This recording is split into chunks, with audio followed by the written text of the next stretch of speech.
To achieve unparalleled greatness, one must transcend time.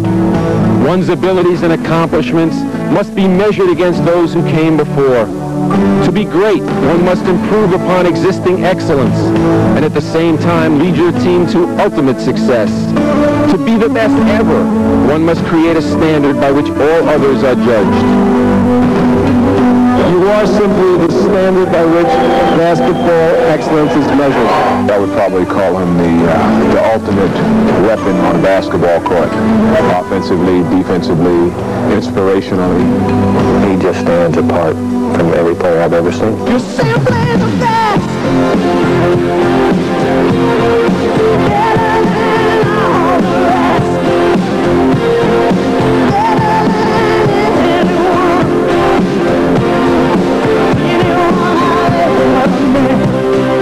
When you look at all other great players, it almost always seems that there's a flaw in his game.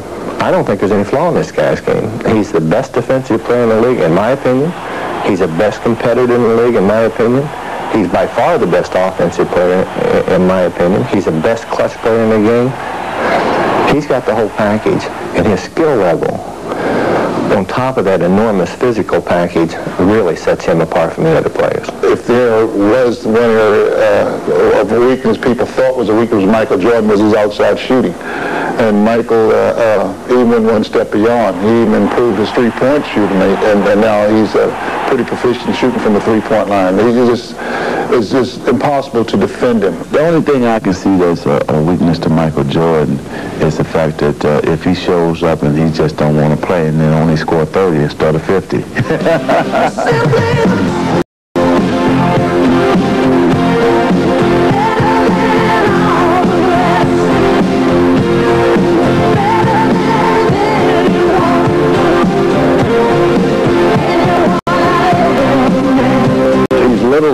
Mona Lisa of basketball. He has no imperfections. Baryshnikov of basketball would be a simple term.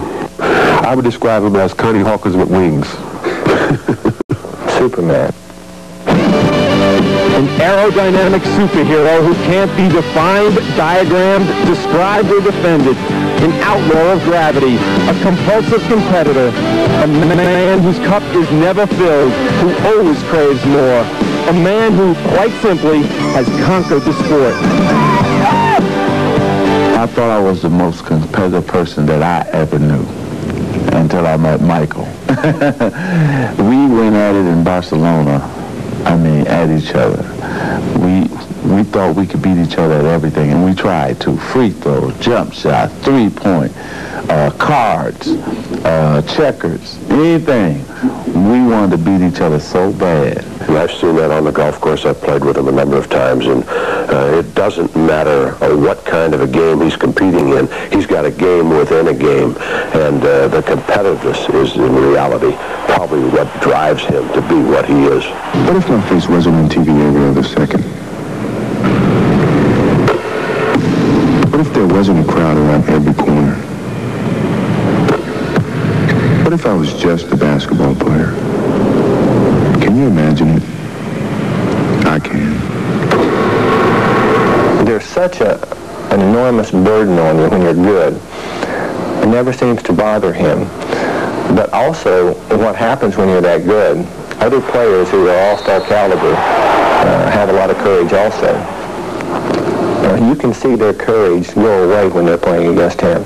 He emotionally and mentally destroys players at times, and you can see it happen. 4 years ago, I was going into places like Chicago and Los Angeles and saying, Larry Bird is the best player I've ever seen, and they were throwing things at me, as you might imagine.